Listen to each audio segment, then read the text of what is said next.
Acts 17:1 to 18:18. We come to the end of the second missionary journey in our reading today. Again, we call these journeys 1, 2, and 3 because of his return to Antioch of Syria, as he will do at the end of 18:18 today.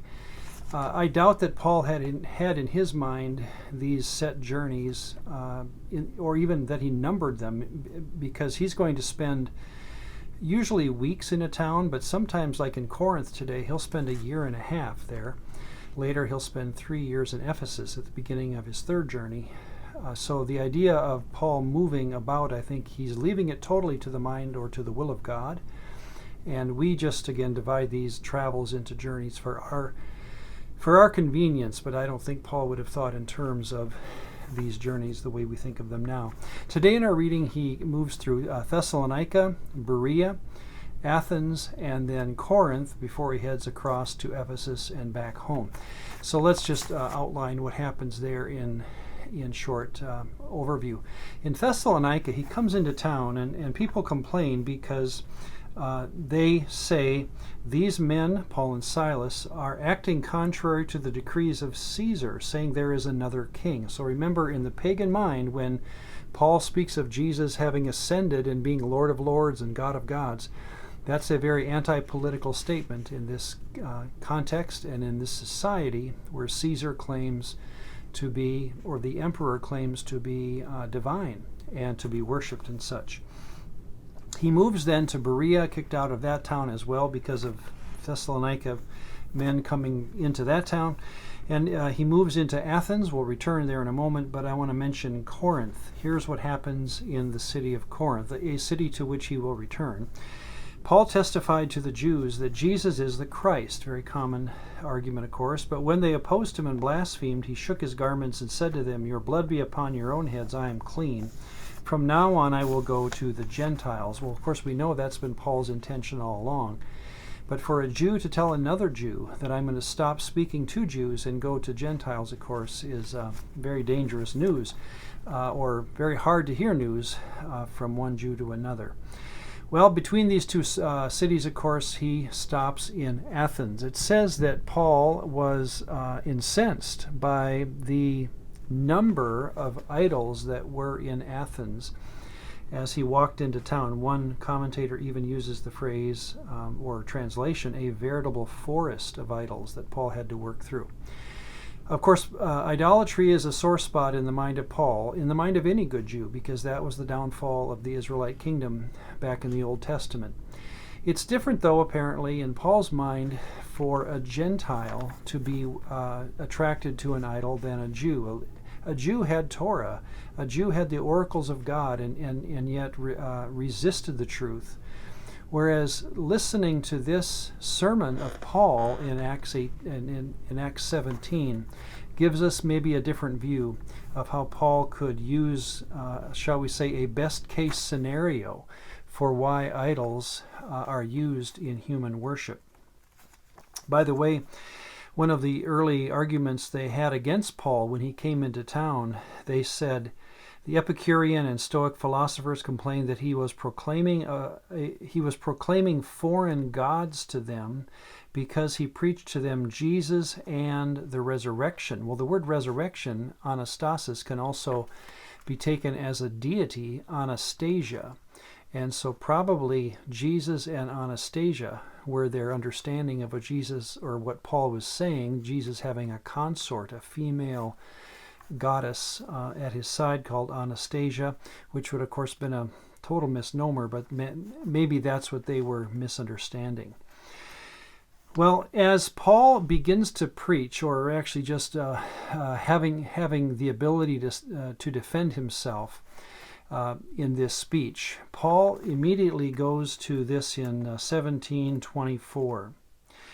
To a Greek mind, this is going to be a stunning proclamation, shall we say.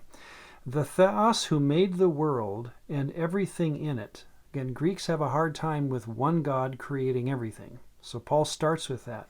The Theos who made the world and everything in it, since he is Lord of heaven and earth, does not dwell in temples made with hands.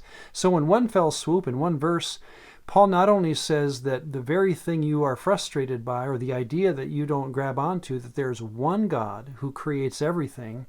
He does not need idols, temples, or sacrifices. He doesn't need this. We need him. So he is turning the tables completely on how a Greek mind would understand God. But then to their credit, and I think this is why Paul doesn't, or that we don't even see in the story, that Paul is persecuted in Athens, because I think what he does here is give a best case scenario for why idols would be so popular in the city of Athens. And he basically says this, and let me just summarize his argument.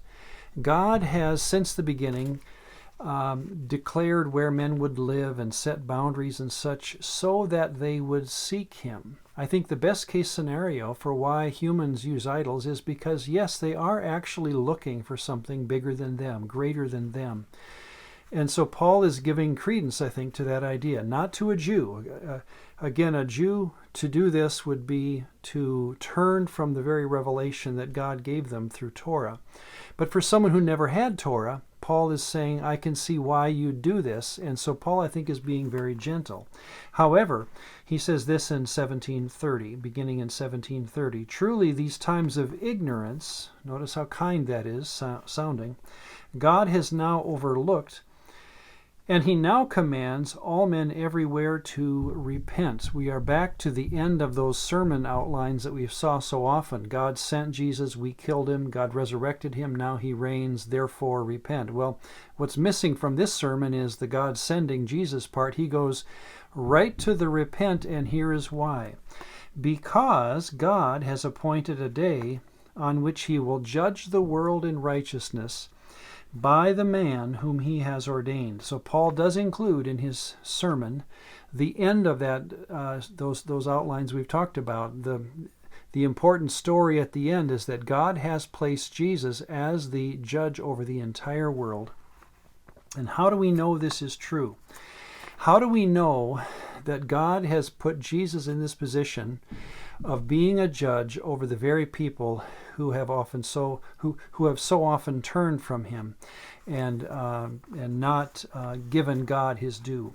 He has given assurance of this by raising him from the dead. So the very, again, hardest thing for the human mind to wrap or to believe in, that God can raise a dead body back to life. That's the very thing that God did, of course, to Jesus. And that's what Paul says is the reason that God no longer can just call this ignorance. You have your proof, Paul is saying. Well, was this sermon successful? I remember in seminary being told by one teacher that he felt, interesting idea, that Paul, if he were to do it over again, might not do it this way, because again, no church is ever said to be started in Athens. But here's a quotation from Ben Witherington in his Acts commentary to close. It is hard to doubt that Luke sees this speech in Acts 17 as something of a model for how to approach the educated pagan Greek. And it means to reflect positively on his hero Paul, especially since he records only 3 major speech summaries from Paul's travels, and this is the only major one specifically directed at Gentiles. It is surely not seen as merely a record of a unique occasion, or of something tried which failed and was later discarded. And here's why. Athens is one of the few places on this journey where Paul is not, in fact, run out of town.